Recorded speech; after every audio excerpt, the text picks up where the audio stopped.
Imagine you're driving west across the broad shoulder of British Columbia, between the Skeena River and a wall of evergreens so dense it looks painted. The pavement unfurls ahead like a ribbon, empty, silent, uneventful. Then you spot a sun-bleached poster with a young woman's face and the date she vanished. A mile later you see another, and then another, until the highway itself feels haunted by paper ghosts. Locals call this stretch of Highway 16 the Highway of Tears, a name heavy enough to press against your chest.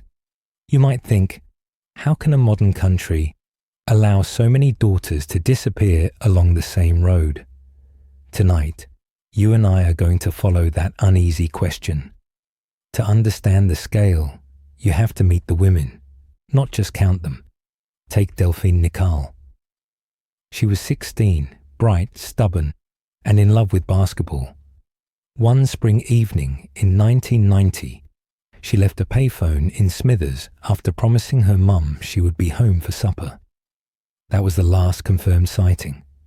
Or Tina Joseph, 22, mother of one, hitchhiking to a birthday party in 1983 when she vanished near Terrace. And Tamara Chipman, who stepped into a pickup truck in Prince Rupert in 2005 and never stepped out again. When you hear their names together, the decades collapse, and the line of missing posters feels like a single frantic family photo that someone keeps tearing pieces from. Officially, the Royal Canadian Mounted Police list 18 cases along this corridor between 1969 and 2006.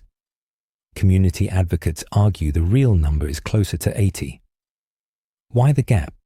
Because statistics can disappear just as easily as people.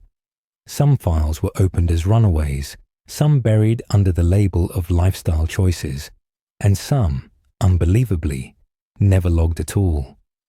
If your daughter was Indigenous, the odds of her case being taken seriously dropped faster than the northern temperature after sunset.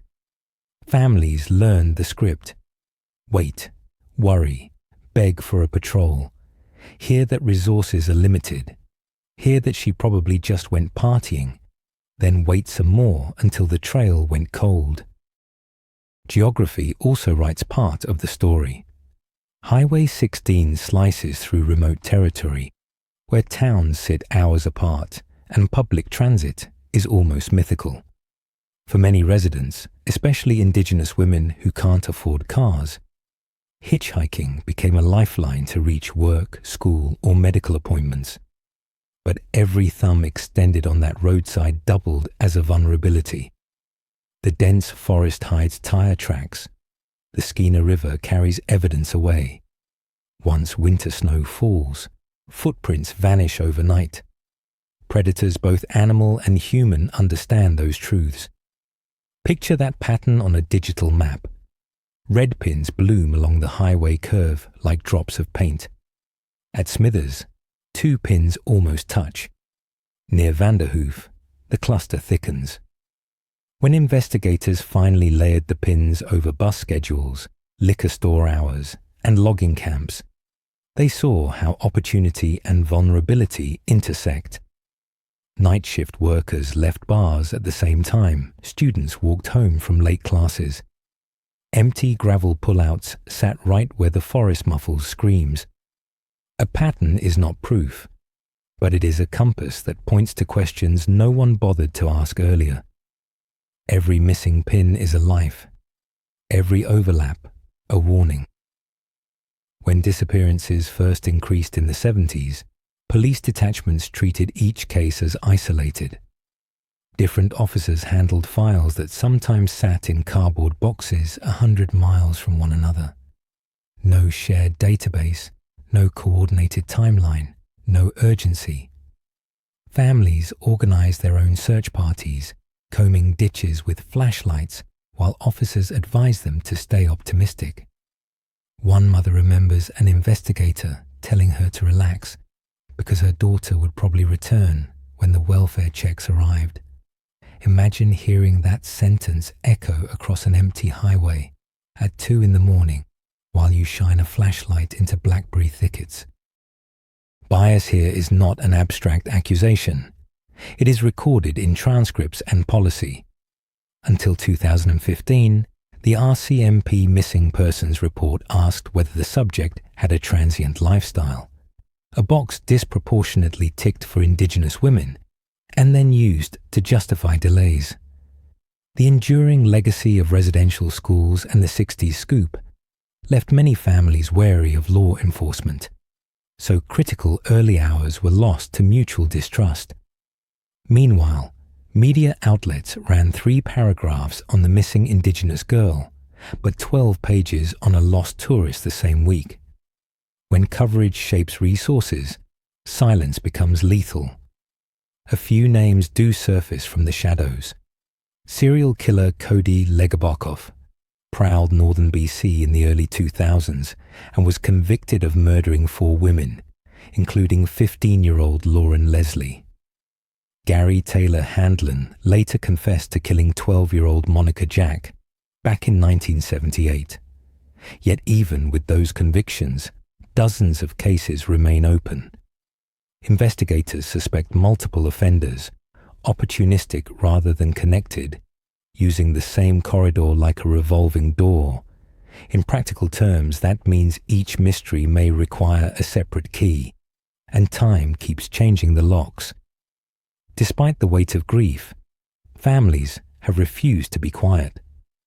You can hear them at vigils outside the courthouse in Prince George, singing honor songs that reverberate against concrete walls. You can see them walking the Highway of Tears Symposium back in 2006, where elders, students, truckers, and social workers gathered to demand safe transportation, emergency phones, even simple lighting along dark stretches. The federal inquiry into missing and murdered Indigenous women and girls finally launched in 2016, largely because these families kept speaking when no one wanted to listen.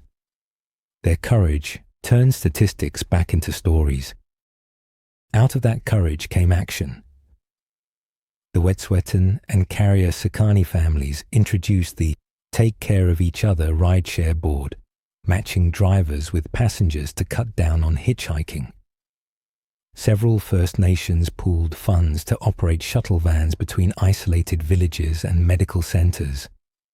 Youth leaders started self-defense workshops that open with cultural teachings, because protecting yourself starts with believing you deserve protection. And in Smithers High School, students created a digital map plotting every disappearance, updated in real time, so the pattern can never again be dismissed as coincidence. Technology now plays a cautious ally.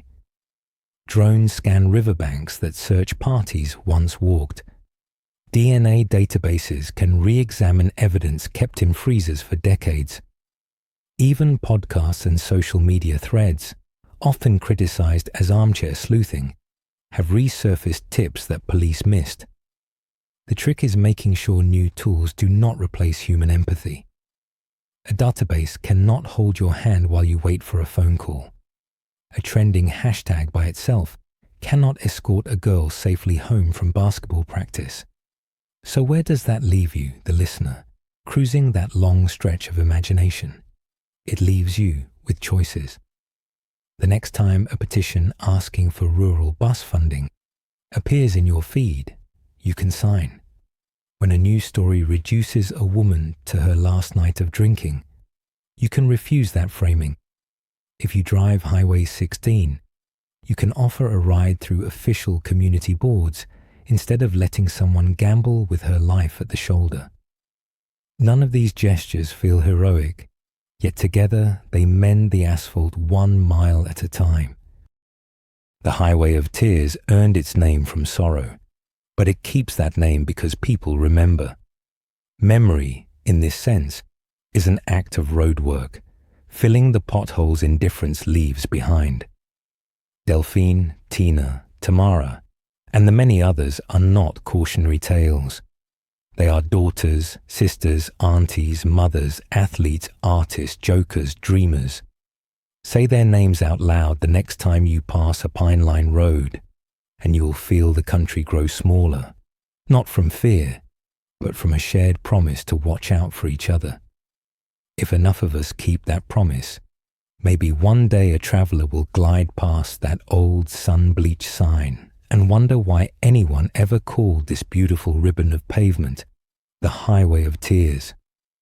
Until then, keep your headlights high, your conscience higher, and remember that the road is not merely a way through the wilderness. It is a shared responsibility stretching from mirror to horizon, from one heart to the next.